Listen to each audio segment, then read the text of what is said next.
இன்றைக்கு செய்தியின் தலைப்பு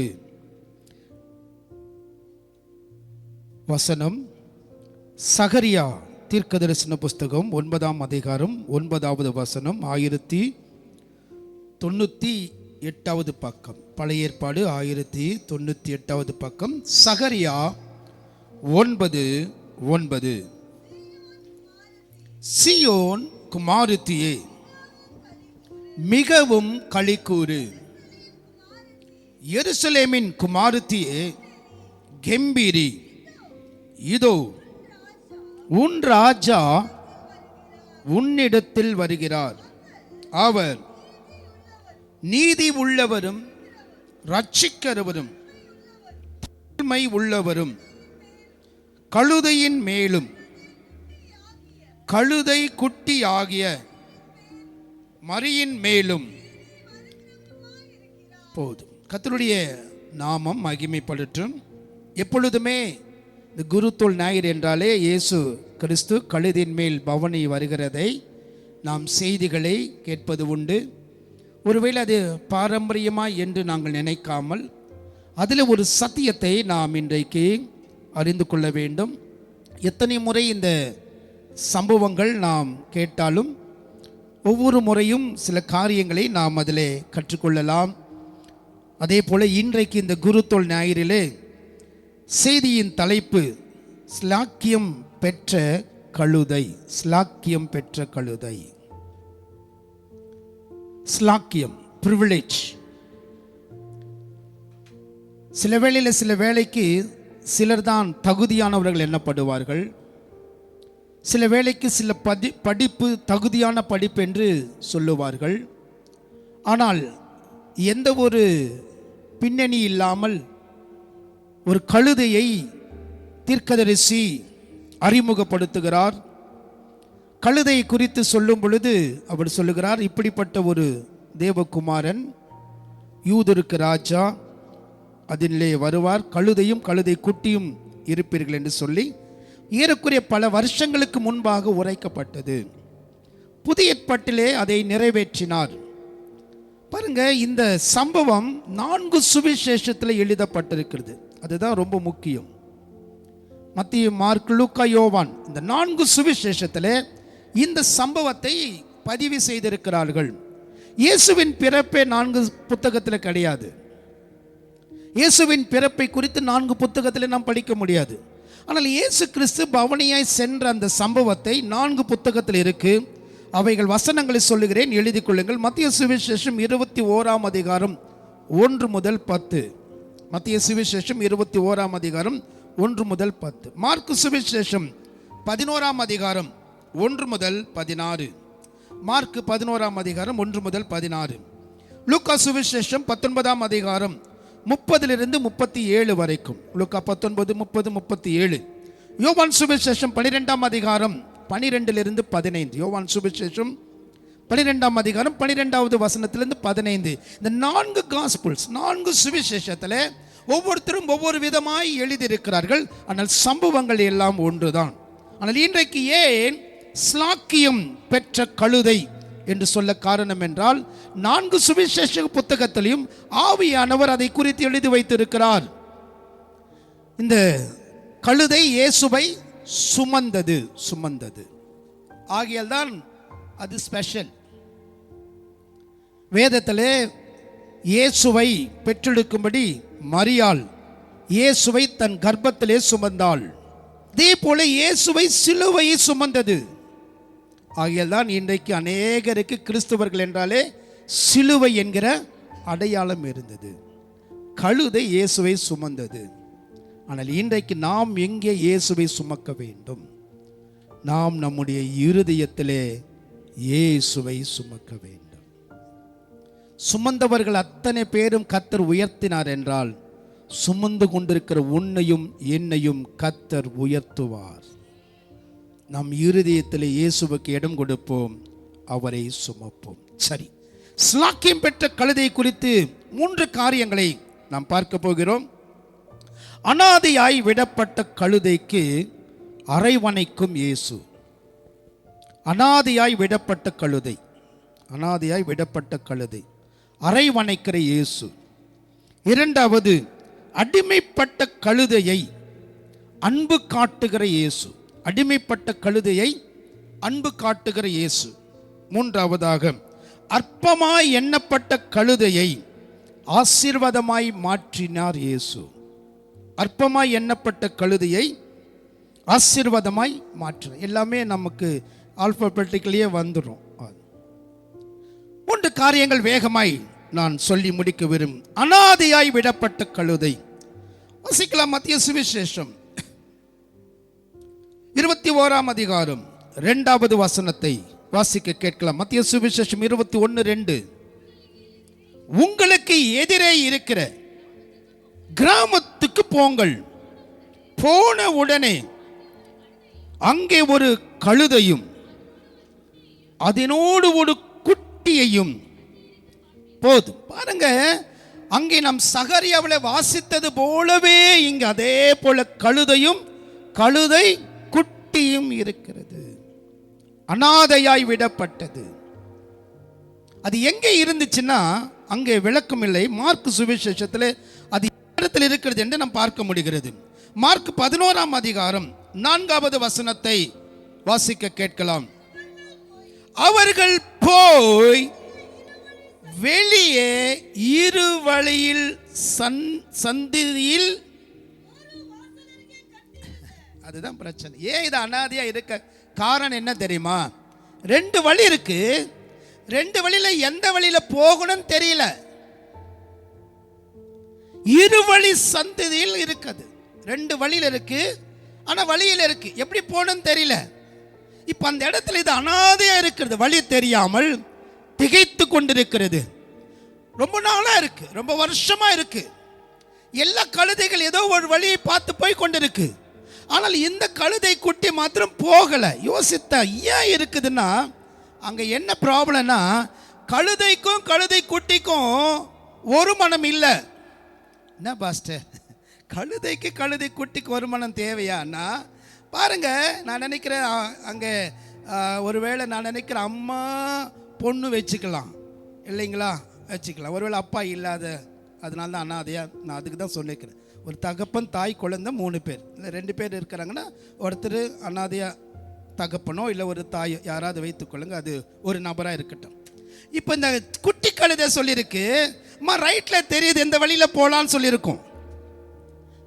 தாய் கழுதை சொல்லியிருக்கு, இல்லை இல்லை லெஃப்டில் இருக்கு, லெஃப்டில் போகலாம். இப்போ இது 2மே சேர்ந்து எங்கேயும் போகாம இருக்கு. பாருங்க, இன்னைக்கு நம்முடைய குடும்பங்களில கூட ஒரு மனம் இல்லை. ஏன் குடும்பங்கள் இன்னைக்கு அப்படி ஸ்தம்பித்து நிற்குது? ஏதோ ஒரு காரியம் எடுக்கணும்னு நினைக்கிறோம், ஏதோ ஒரு காரியத்தில் ஒரு தீர்வு காண விரும்புகிறோம். கணவன் ஒத்து வரல பாஸ்டர், மனைவி ஒத்து வரல பாஸ்டர், நாங்கள் 2 பேர் ஒத்து போனாலும் பிள்ளை ஒத்து வரல பாஸ்டர், ஒருவேளை பிள்ளைங்க ஒத்து வந்தாலும் அம்மா அப்பா ஒத்து வரல பாஸ்டர். ஸ்தம்பிக்கிறது, அனாதையாய் நிற்கிறது. அந்த வழி இருக்கு, போக தெரியல. இன்னைக்கு உங்க வாழ்க்கையில் நிறைய பிரச்சனைகள் மத்திய இருக்கிறீங்க. பிரச்சனைகளுக்கு வழி தெரிகிறது, எந்த வழியில போனா பிரச்சனை தீரும் என்று தெரியவில்லை. அதுதான் ப்ராப்ளம். இவைகள் அனாதையாய் கைவிடப்பட்ட காரணம் என்ன தெரியுமா? 2மே 2 மனமா இருக்கு. இன்னைக்கு 2மே 2 மனம்னா, ஒரு வீட்டில் 4 பேர் இருக்கிறோம், 4 பேருக்கு ஒரே இருதயம் இருக்கா சொல்லுங்க? வீட்டில் 6 பேர் இருக்கிறோம், ஒரே ஹார்ட் இருக்கா, ஒரே மனம் இருக்கா? ஒருத்தர் சொன்ன ஓகேன்னு சொல்கிறோமா? அந்த காலத்துல எல்லாம் அப்பா சொன்னாதான், இந்த மாமனார் சொன்னாதான் எல்லாம் அப்படியே கேட்பாங்க. இப்போல்லாம் யாருமே எல்லாமே சின்னது கூட கேள்வி கேட்க ஆரம்பிக்குது. ஸோ அதனால் அங்கே ஒரு மனம் தொலைஞ்சு போச்சு. சபையே இப்படிப்பட்ட ஒரு சூழ்நிலை இருக்கிறது அறிந்துதான் இயேசு அதை தேடி வருகிறார். இன்னைக்கு குழப்பத்தோடு நின்று கொண்டிருக்கிறாயா? எந்த வழியில போக வேண்டும் என்று தெரியாமல் திகைக்கிறாயா? ஆனால் நீ போகணும்னு விரும்புற. மற்ற கழுதைகள் எல்லாம் போகுதே பாஸ்டர், மற்ற குடும்பங்கள் எல்லாம் நல்லா இருக்கு, மற்றவங்க எல்லாம் ஆசீர்வாதமா இருக்கிறாங்களே, அவங்க ஏதோ ஒரு வேலை செய்து பிழைக்கிறாங்க, ஏதோ ஒரு நிலையில் அவர்கள் வந்து விடுகிறாங்க. ஆனா என்னால எந்த ஒரு காரியத்தை எடுத்தாலும் அதை சரியா என்னால செய்ய முடியாமல் நிற்கிறேன் என்கிற அந்த தடுமாற்றத்துக்கு தான் இயேசு வழி கொடுக்க விரும்புகிறார். சபையே, இன்றைக்கு நீயும் உன் பிள்ளைகளும் நானும் என் பிள்ளைகளும் நாம் தடுமாறக்கூடாது. ஏதோ ஒரு வழியை கர்த்தர் நமக்கு வைத்திருக்கிறார். ஏதோ ஒரு வாசலை நமக்கு திறந்திருக்கிறார். அந்த வாசலை கண்டுபிடிக்குவது நம்முடைய வேலை. நம்முடைய வேலை முடியலனா அடுத்தது நாம் போக வேண்டியது நமக்கு ஆலோசனை கொடுக்கிற தேவனிடத்திற்கு போக வேண்டும். இங்கேதான் மிஸ்டேக் நடக்குது அநேக குடும்பங்களில். நாம எடுக்க வேண்டிய தீர்மானத்தை, நாம செய்ய வேண்டிய காரியத்தை நமக்கு மேலே யாரோ ஒரு உறவுகள் இருந்து, யாரோ ஒருவன் நம்மை இன்றைக்கு இதை செய்யாத, இதை பண்ணாத, இதை போகாத என்று நம்மளை கட்டுப்படுத்துகிறார்கள். உன்னையும் உன் குடும்பத்தையும் ஆவியானவர் ஒருவர் தான் கட்டுப்படுத்த வேண்டுமே தவிர வேறு யாரையும் உன்னை ஆலோசனை கொடுத்து நடக்க கூடாது. ரெபெக்காள் கருவுற்றாள், அதற்கு முன்பாக ஏவாள் கருவுற்றாள், அதற்கு முன்பாக அநேக பெண்கள் கருவுற்றாலும் ரெபெக்காள் கருவுற்ற பொழுது ஏதோ ஒரு ப்ராப்ளம் உள்ள, ஏதோ ஒன்று உள்ள நடக்குது, தெரியல. அப்போதான் தெரியுது தனக்கு வயிற்றுக்குள்ளே 2 பிள்ளைகள் இருக்கிறது என்று. பிரச்சனை அதிகமா இருக்கு, போராட்டம் அதிகமா இருக்கு, உள்ள குழப்பமா இருக்கு. இதற்கு என்ன வழி என்று சொல்லி ரெபெக்காள் போய் தன் தாயினிடத்திலேயோ தன் தகப்பனிடத்திலேயோ போய் ஆலோசனை கேட்கவில்லை. அவள் நேரடியாக தேவனிடத்தில் போய் ஆலோசனை கேட்டாள். கர்த்தர் அவளுக்கு தேவையான ஆலோசனை தந்து 2 சந்ததியை உருவாக்கினார். சபையை இன்னைக்கு நீ எங்கே இருக்கிறாய்? நீ ஏன் அனாதையாய் கைவிடப்பட்டிருக்கிறாய்? நீ இன்னைக்கு தகப்பன் தாய் இல்லை என்று நீ கதறுகிறாயோ? ஒருவேளை தகப்பன் தாயும் இருந்து நான் அனாதையாய் இருக்கிறேன் என்று நினைக்கிறாயோ? உன்னை தேடிதான் இயேசு வருகிறார். நீ ஆண்டவருக்கு வேண்டும், நீ கர்த்தருக்கு வேண்டும். மகளே, மகனே, சீயோன் குமாரனே, சீயோன் குமாரத்தே, நீ கம்பீரி, இதோ ராஜா உன்னிடத்திற்கு வருகிறார். உன்னை நேர் வழியிலே நடத்த, உன்னை சரியான பாதையிலே நடத்துவார். அவர் கிட்ட நீங்க ஒப்பு கொடுத்தீங்கன்னா அந்த 2 திசைகள் இல்லாமல் இன்னொரு திசையை கர்த்தர் உனக்கு உருவாக்குவார். நீ இந்த இடத்துல இருந்து எனக்கு நன்மை வரும், இவங்க எங்க குடும்பத்தை பார்ப்பாங்க, நான் விழுந்தா இவங்களை ஆதரிப்பாங்க என்று நினைக்கிறவதை விட்டு விட்டு கடைசி வரைக்கும் என்னை காண்கிற தெய்வம் ஒருவர் உண்டு. இருமனம் நம்முடைய குடும்பங்களில் இருக்கக்கூடாது. இருமனம் இருந்துச்சுன்னா வசனம் சொல்லுது, யாக்கோபு 1:8 இருமனம் உள்ளவர்கள் வாசிக்கலாம். யாக்கோபு 1:8 இருமனம் உள்ளவன் தன் வழிகளில் எல்லாம் நிலையற்றவன். அவனுக்கு ஒரு ஸ்திரமா இருக்காது, 2 மனசு இருக்கக்கூடாது. உங்களுக்கும் சொல்லுகிறேன், ஜெபிக்கிறவங்களுக்கும் சொல்லுகிறேன், விசுவாசிகளுக்கு சொல்லுகிறேன், ஜெபம் பண்ணும்போது 2 மனசா ஜெபிக்காதீங்க, ஒரே மனமா ஜெபம் பண்ணு. வாழ்க்கை ஏன் தேங்கி இருக்கு? உங்க வாழ்க்கையில் ஏன் ஒரு முன்னேற்றம் இல்லை? உங்க குடும்ப வாழ்க்கையில் ஏன் ஒரு வளர்ச்சி இல்லை என்றால் நீங்க எங்கேயோ தேங்கி கிடைக்கிறீர்கள், அவிசுவாசமா இருக்கிறீர்கள். இருமனம் உள்ள நம்மை இன்னைக்கு கர்த்தர் அந்த இருமனதை அகற்றி ஒரே மனமாய் மாற்றும். 120 பேர் தான் அவங்க எல்லாம், ஒவ்வொருத்தரும் ஒவ்வொரு மொழி, ஒவ்வொரு இனம், ஒவ்வொருத்தரும் 120 பேருக்கு ஒரே இருதயத்தையும் ஒரே மனதையும் கொடுத்த என் கர்த்தராலே நம்முடைய வீட்டில் இருக்கிற 5 பேர் 6 பேருக்கும் ஒரே இருதயத்தை இந்த குருத்தோல் ஞாயிறில் கர்த்தர் தரட்டும்.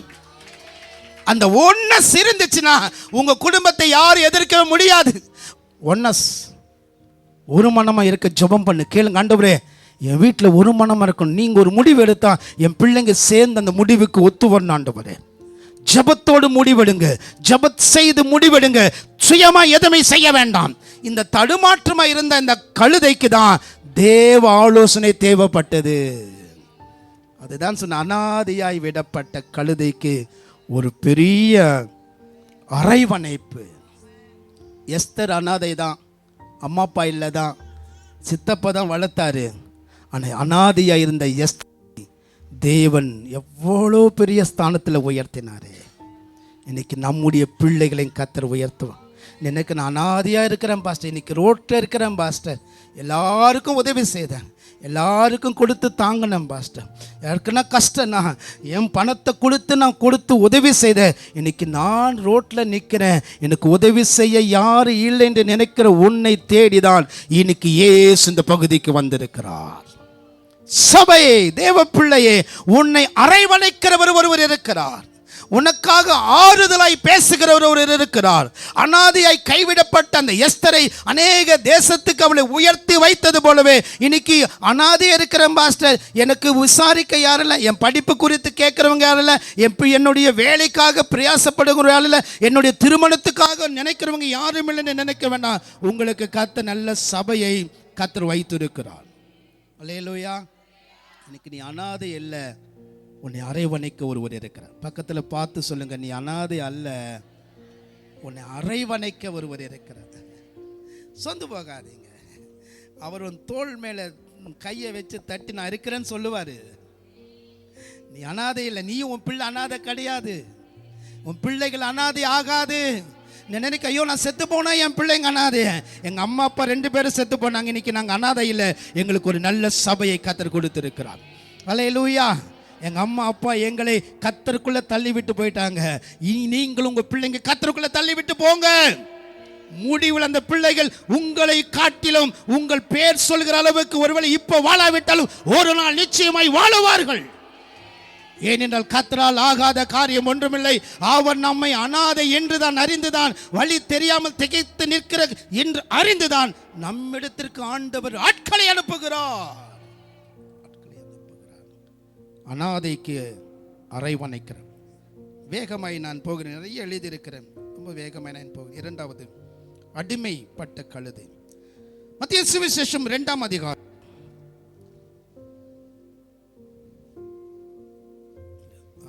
மார்க் 21:2. மத்திய 21:2. மார்க் 11:2 வாசிக்கலாமே. 11:2. உங்களுக்கு எதிரே இருக்கிற கிராமத்துக்கு போங்கள், பிரவேசித்த உடனே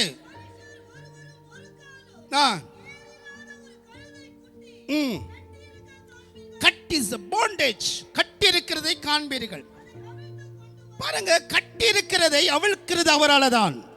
இன்னைக்கு நிறைய கட்டுகள் நமக்கு இருக்கு. கடன் கட்டு இருக்கு, மாந்திரிகங்கள் கட்டு இருக்கு, செய்வினை கட்டு இருக்கு, துக்க கட்டு இருக்கு. நிறைய கட்டுகளிலே நாம் கட்டப்பட்டிருக்கிறோம். நம்மளை யாராவது ஒருத்தர் அவிழ்க்க வேண்டும் என்று விரும்புகிறாலும் அவர்களால் அவிழ்க்க முடியாது. ஏனால் நம்மை அவிழ்க்கிறவர் கர்த்தர்.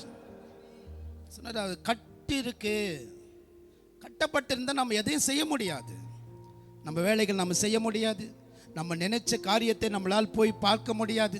கையை காலை கட்டுனா ஒருத்தருடைய வாழ்க்கை எப்படி இருக்கும் பாருங்களேன்.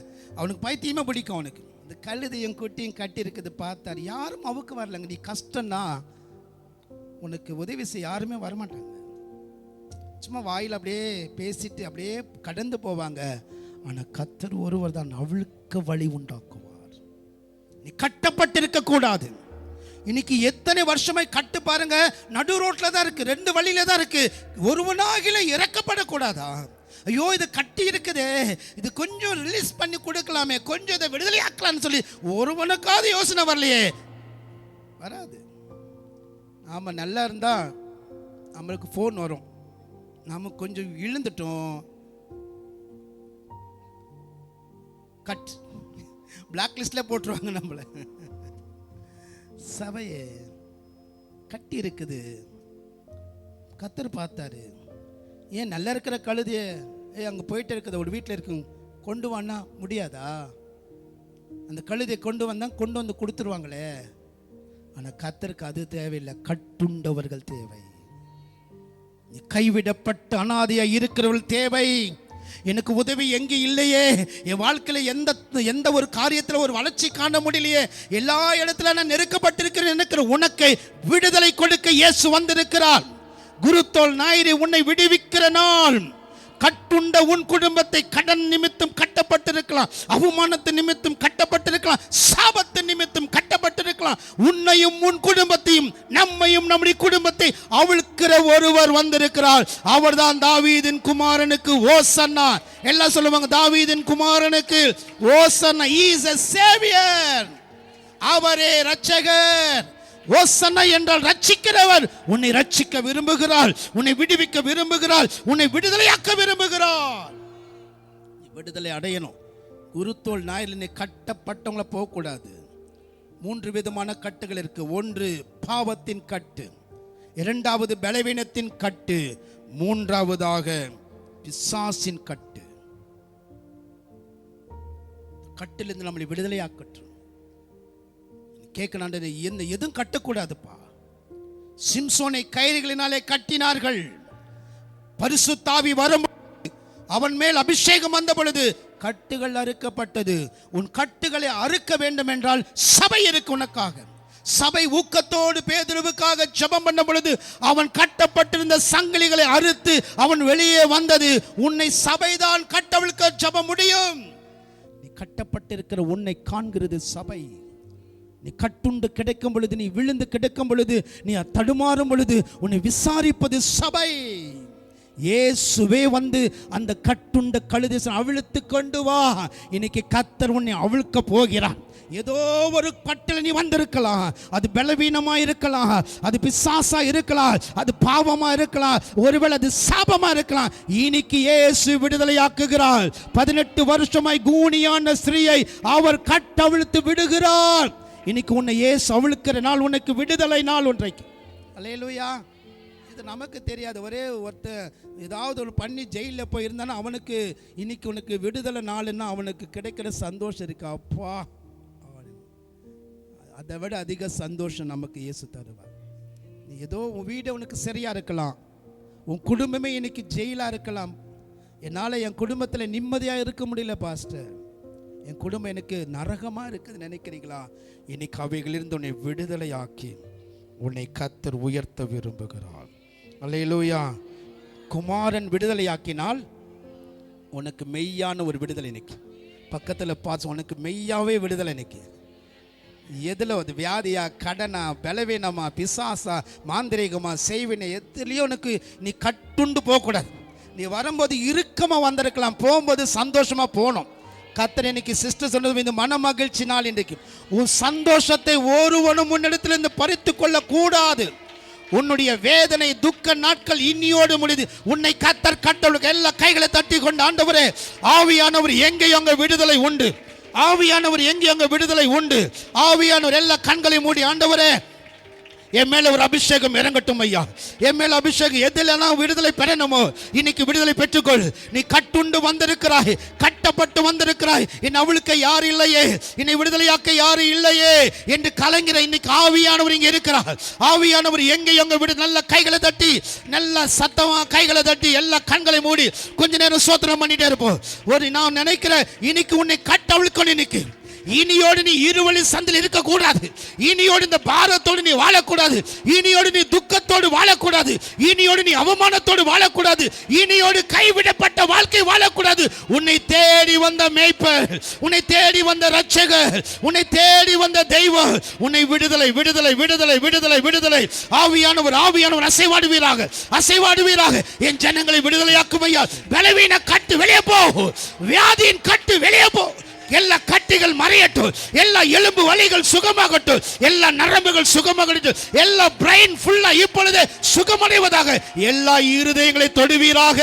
எல்லா இருதயங்களுக்கு பலன் தாங்க ஆண்டவரே. யாரெல்லாம் இருதய வலியோடு இருக்கிறாங்களோ, யாரெல்லாம் இருதயத்தில் வேதனையோடு வந்திருக்கிறாங்களோ, இப்பொழுது இந்த காயங்களை கட்டுவீராக. அடிமைப்பட்டதுக்கு அன்பு காட்டுகிறார், நம்மேல் அன்பு காட்டுவார் அவர். உன்னை நேசிக்கிற தெய்வம் அவர்.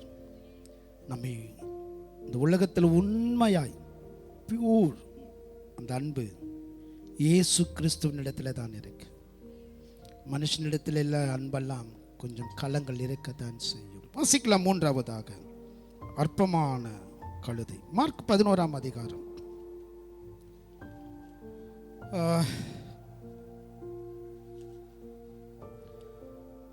7, 8, 9 வாசிக்க கேட்கலாம். அவர்கள் குட்டியை இயேசுவினிடத்தில் கொண்டு வந்து அதன் மேல் போட்டார்கள். அவர் அதன் மேல் ஏறி போனார். அநேகர் தங்கள் வஸ்திரங்களை வழியிலே விரித்தார்கள். வேறு சிலர் மரக்கிளைகளை தரித்து வழியிலே பரப்பினார்கள். முன் நடப்பார், கழுதைக்கு முன் நடப்பாரும், கழுதைக்கு பின் நடப்பாரும். ஓசனா, கர்த்தரின் நாமத்தினாலே வருகிறவர் ஸ்தோத்திரிக்க பற்றுவர். கடைசியாக அற்பமானது கழுதை. அப்ப எல்லாத்துக்கும் பயன்படுத்துறது அற்பமானது என்னது? கழுதை தான். அந்த அற்பமானதை தான் ஆசீர்வாதமாய் மாற்றினார். அற்பமான கழுதை இத்தனை நாள் அது எங்க இருந்துச்சுன்னு நீங்க பார்த்தீங்கன்னா, கட்டப்பட்டிருந்த இடத்துல சேத்துல இருந்துச்சு. தன்னை சுத்தி சேருதான், சகதி தான், துர்நாற்றம் தான், அசுத்தம் தான். இப்ப அதுக்கு ராஜ மரியாதை. என்ன மரியாதை? ஏன்னா மேல யார் இருக்கிறாரு? ராஜா இருக்கிறாரு. இப்ப அதுக்கு என்ன மரியாதைன்னா, அவங்க போட்டிருந்த கொண்டு வந்தெல்லாம் ட்ரெஸ் எல்லாம் என்ன பண்றாங்க? கீழே பரப்புறாங்க. பரப்பி அது மேலேயும் பரப்பி அவரை ஏற்று, ரொம்ப அழகா இருக்கும், இயேசுவை அதன் மேல் ஏறி போனார் இருக்கு. இன்னொரு சுவிசேஷத்தில் இயேசுவை அவரை ஏற்றினார்கள். ஏற்றினார்கள்.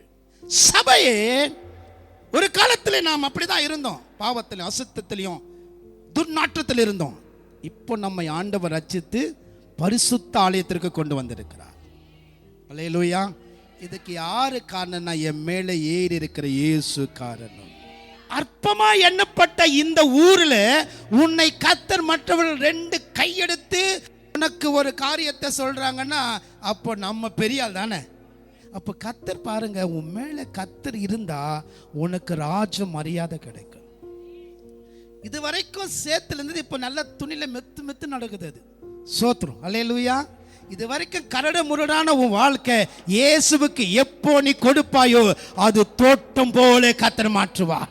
இது வரைக்கும் உன் வாழ்க்கையில மேடும் பள்ளமுள்ள வாழ்க்கை இயேசு ஏறிட்டான், உன் வாழ்க்கை சமமானவை மாற்று. அல்லேலூயா. அதுக்கு கிடைத்த அந்த மரியாதை அதுக்கு ஆச்சரியமா இருக்கு. என்னடா முன்னாடியும் பின்னாடி ஒரு கூட்டம், ஒரு நாள் என் முன்னாடி ஆள் இல்லை, என் பின்னாடி ஆள் இல்லை, என்னை எடுத்து யாரும் பயன்படுத்தல. ஆனா இப்ப யாரோ ஒருத்தர் ஏறி இருக்கு. இந்த கழுதைக்கே பிரமிப்பு, இந்த கழுதையே ஆச்சரியப்படுகிறது, எனக்கு நான் இவ்வளவு கூட்டமா. 2 காரியங்கள், வஸ்திரம், ரட்சிப்பு. சால்வேஷன். இன்னைக்கு நாம் அநேக வஸ்திரங்களை தரித்திருக்கலாம், நிறைய வஸ்திரங்கள் நம்ம போடலாம், விதவிதமான வஸ்திரங்கள், நிறைய பெயர்கள் இருக்கலாம். ஆனா ஒரே ஒரு வஸ்திரம், ரட்சிப்பின் வஸ்திரம் தான் நமக்கு கடைசி வரைக்கும் இருக்கிற வஸ்திரம், ரட்சிப்பு. 2வது இந்த மர கிளைகள், இது ஆங்கிலத்தில் இருக்கு, பனை மரம் இருக்குது. பனை மரம். இதுக்கு ஏன் ஒரு 2-3 காரியங்கள் சொல்லி நான் முடிக்க, ஆக்சுவலி இதுதான் மெசேஜ் எடுக்கலாம்னு நினைச்சோம், முடிச்சிடறேன். இந்த பனை மரத்தினுடைய கிளைகள் பார்த்தீங்கன்னா ஒரு மரத்தோடு தான் இருக்கும். பனை மரத்துக்கு பிரான்ச்சஸ் கிடையாது. ஆமாவா? பனை மரத்துக்கு என்ன கிடையாது? ஒரே செங்குத்தா இருக்காது. ஒரே மரத்தோடு சார்ந்திருக்கும். ஒரே சபையோடு சார்ந்திருக்க வேண்டும். ஒரே இயேசுவோடு சார்ந்திருக்க வேண்டும். ஒரே ஐக்கியத்தை சார்ந்திருக்க வேண்டும். அது மேலே எழுப்பி நீங்க பார்த்தீங்கன்னா அது எல்லாம் விரிஞ்சிருக்கும். ஆனா எல்லாமே சேர்த்து கடைசியில் பார்த்தோன்னா ஒன்றுத்துக்கு கீழே இருக்கும். எப்படி இருக்கும்? பனை மரத்தை பார்த்தது இல்லைங்களா? ஓகே, பார்த்துருக்கோம்ல. எல்லாம் பிரான்ச்சஸா வரும். ஆனா அதுக்கு எப்படி எல்லாமே சேர்ந்து ஒரு பவுச்சில் வந்துடும். புரியுதுங்களா? தனியா இருக்கிற மாதிரி தெரியும், ஆனா எல்லாமே ஒன்று கீழே இருக்கணும். நம்ம என்னதான் இருந்தாலும் இயேசு கிறிஸ்துவுக்குள்ளே கீழே இருக்க வேண்டும். அல்லேலூயா. நீங்க பனைமரம் ஒன்றுத்துக்கு யூஸ் ஆகாது, ஆனா பனைமரத்தினுடைய இலைகள் வீடு கட்டுறதுக்கு யூஸ் ஆகும். ஓலை வீடை விட பனைமரத்தின் ஓலையில கட்டுற வீடு ஸ்ட்ராங்கு. ஆமா தானே? இப்போ இல்லை, கிராமத்துல நம்ம பார்த்தோன்னா தெரியும், பனை ஓலை போட்டு நான் நினைக்கிறேன் ரொம்ப அடர்த்தியா இருக்கும். அது ரொம்ப மழை வந்த கூட விழாது, தண்ணி வராது, அவ்வளவு அளவுக்கு அடர்த்தியா இருக்கும். அதே வெளியில பார்த்தீங்கன்னா அந்த ஓலை என்னன்னா அது நல்ல இலசா இருக்கும். இலசா அப்படியே பெண்ட் ஆகும். என்ன ஆகும்? வளையும். குடும்ப வாழ்க்கையில நம்ம வளைந்து போகணும்.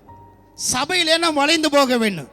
கர்த்தருக்குள்ளே நாம் வளைந்து போக வேண்டும். 2வது எப்பவுமே அது காயக்கூடாது. காஞ்சா வேஸ்ட், காய்ந்தா வேஸ்ட், தூக்கி எறிவார்கள். இன்னைக்கு உன் வாழ்க்கை எப்பொழுதுமே நானோ கர்த்தருடைய ஆலயத்தில் நாட்டப்பட்டு என் தேவனுடைய பிரகாரங்களிலே செலுத்திருப்பேன். கர்த்தரை நம்புகிறவன் பனைமரம் போல செலுத்திருப்பாய். நீ குடும்பம், உன் குடும்பம் பனைமரம் போல இருக்கும். உன் வாழ்க்கை எல்லா மரத்தை காட்டிலும் இது சற்று உயரமானதுதான். இன்னைக்கு உன்னை கர்த்தர் உயர்த்த விரும்புகிறார். இயேசு மேலே இருக்கிற வரைக்கும், இயேசுவை சுமக்கிற வரைக்கும் உனக்கு கர்த்தர் கனத்தையும் மரியாதையையும் கர்த்தர் கொடுப்பார். அவர் நம்மளை கனப்படுத்த நினைச்சா வேற யாரும் நம்மளை கனவீனப்படுத்தவே முடியாது. கொஞ்சம் பார்த்தீங்கன்னா, கொஞ்சம் அப்படியே ரிவர்ஸ் பார்த்தீங்கன்னா, இந்த கழுதையை பார்த்த கூட்டம் தான் அதெல்லாம். ஒரு காலத்தில் ஒரு 5 மணி நேரத்துக்கு முன்னாடி இந்த கழுதையை பார்த்த கூட்டம் தான். ஆனால் இப்பொழுது அதே கழுதையை பார்க்கிறார்கள், ஏதோ ஒன்று செய்யணும்னு நினைக்கிறாங்க.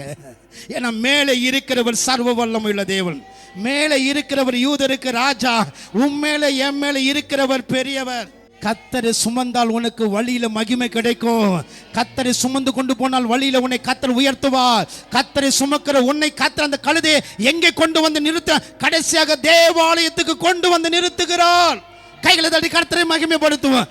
நாம ஒரு நாள் நிச்சயமாய் பரலோகம் போவோம்.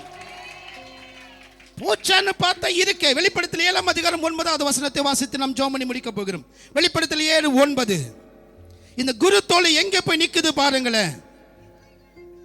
இவைகளுக்கு பின்பு நான் பார்த்தபோது இதோ சகல ஜாதிகளிலும் கோத்திரங்களிலும் ஜனங்களிலும் பாஷைக்காரர்களும் இருந்து வந்தும் ஒருவனும் என்ன கூடாததுமான திரளான கூட்டமாகிய ஜனங்கள் வெள்ளை அங்கிகளை தரித்து தங்கள் கைகளை குரு தோலை பிடித்து சிங்காசனத்துக்கு முன்பாக ஆட்டுக்குட்டியானவருக்கு முன்பாக நிற்க கண்டேன். கைகளை தட்டி கர்த்தரும் நல்ல கைகளை தட்டி மகிமைப்படுத்துவோம். ஒரு நாள் இங்கே இப்போ குரு தோலை தூக்குகிற நாம் நிச்சயமாய் பரலோகத்தில் நிற்போம். அல்லேலூயா, அல்லேலூயா. இன்றைக்கு இந்த குரு தோலை பிடித்துக் கொண்டு நாம் பவனி போகிற வேளையில நீ சொல்லணும், இன்னைக்கு இந்த ஊரில் நிற்கிற ஒரு நாள் நான் பரலோகத்திலே என் ஆட்டுக்குட்டிக்கு முன்பாக நான் நிற்பேன்.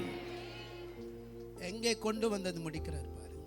சபையே, கழுதியாயிருப்போம், அதே போல ஓலையாயிருப்போம். உனக்கு மகிமை இருக்கு. வெறும் கோல் தான் மோசே கையில, அற்பம் தான் செங்கடலை பிளந்தான். தாவீதின் கையில வெறும் கூழாங்கல்லு தான் பெரிய கோலியாத்தை வீழ்த்தினார். உனக்கும் எனக்கும் இயேசு என்கிற நாமம் இருக்கு. அந்த நாமத்தை பிடித்து நாம் என்ன சூழ்நிலை வந்தாலும் அது 100ஆக சென்று நாம் ஜெயம் பெறுவோம். கர்த்தர் உன்னை கனப்படுத்துவார். உன் குடும்பத்தையும் நம்மையும் நம்முடைய பிள்ளைகளை நிச்சயமாய் உயர்த்துவார். உங்களுக்கும் எனக்கும் கர்த்தர் மரியாதையாய் நடத்துவார். அல்லேலூயா. இன்னைக்கு இந்த ஊரில் எனக்கு மரியாதை கொடுக்கல பாஸ்டர், இந்த வீட்டில் எனக்கு மரியாதை கொடுக்கல பாஸ்டர், கவலையே பட வேண்டாம். கர்த்தர் நமக்கு கனத்தை கொடுக்கிறார். இன்னைக்கு உனக்கு அந்த கனம், கழுதை தான் கனம் பெற்றதாய் மாற்றினார். எல்லா கண்களை மூடலாமா?